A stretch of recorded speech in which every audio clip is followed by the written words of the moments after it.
Hi అండి. నమస్తే. Welcome to ఈరోజైతే దోహాలో ఇక్కడ పిల్లలందరికీ బోర్డ్ ఎగ్జామ్స్ జరుగుతున్నాయండి. అయితే ఈ బోర్డ్ ఎగ్జామ్స్ వాళ్ళకేమో గానీ పేరెంట్స్‌కి టెన్షన్‌గా ఉంది. చూడండి అందరూ అటెన్షన్ తోటి ఎలాగా రిసీవ్ చేసుకోవడానికొచ్చారు. అంటే morning pickup and dropping. Drop and pickup ఇవే రెండిటికి వస్తున్నారు. అయితే ఇప్పుడు పికప్ చేసుకోవడానికొచ్చారు. చాలా అటెన్షన్‌గా ఉన్నారు. ఇక్కడ మన పేరెంట్స్ గూడా చూడండి ఎంత రూల్స్, రెగ్యులేషన్స్ పాటిస్తారో. అక్కడ అతను చెప్తున్నాడనమాట సెక్యూరిటీ అతను.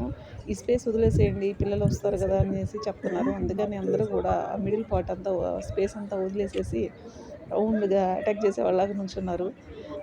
వీళ్ళకేమో చూడండి ఇన్‌స్ట్రక్షన్స్ ఇస్తున్నారు. సో, దాటి రావద్దు, లోపలికి రావద్దు, పిల్లలు బయటకొస్తారు, తీసుకెళ్ళిపోవచ్చు అది ఇది అనేసి. అయితే అందరిలో కూడా చాలా చాలా టెన్షన్‌గుంది. పిల్లలు ఎలా ఎగ్జామ్ రాస్తారు ఏంటనేది. ఇది 10 ఇయర్స్ డ్రీమ్ అండి ప్రతి పేరెంట్‌కి. ఇది వాళ్ళ ఫ్యూచర్‌కి ఒక ఫస్ట్ తొలిమెట్టు.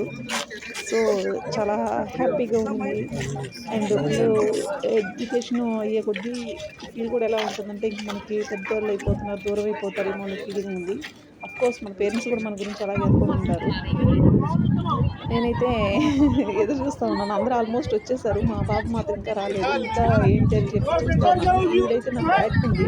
ఎక్స్‌క్యూజ్ మీ అనుకుంటా ఫ్రెండ్‌కెళ్ళిపోయింది. హ్యాపీగా ఫైనల్లీ మా డాటర్ వచ్చింది. కట్ చేస్తే వాళ్ళ డాటర్, మా డాటర్ ఇద్దరు క్లోజ్ ఫ్రెండ్స్ అనమాట.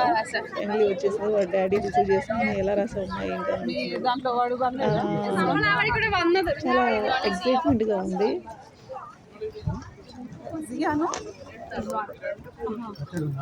కొన్ని కొన్ని ఫీలింగ్స్ చెప్పలేమండి. కొన్ని ఉంటాయి.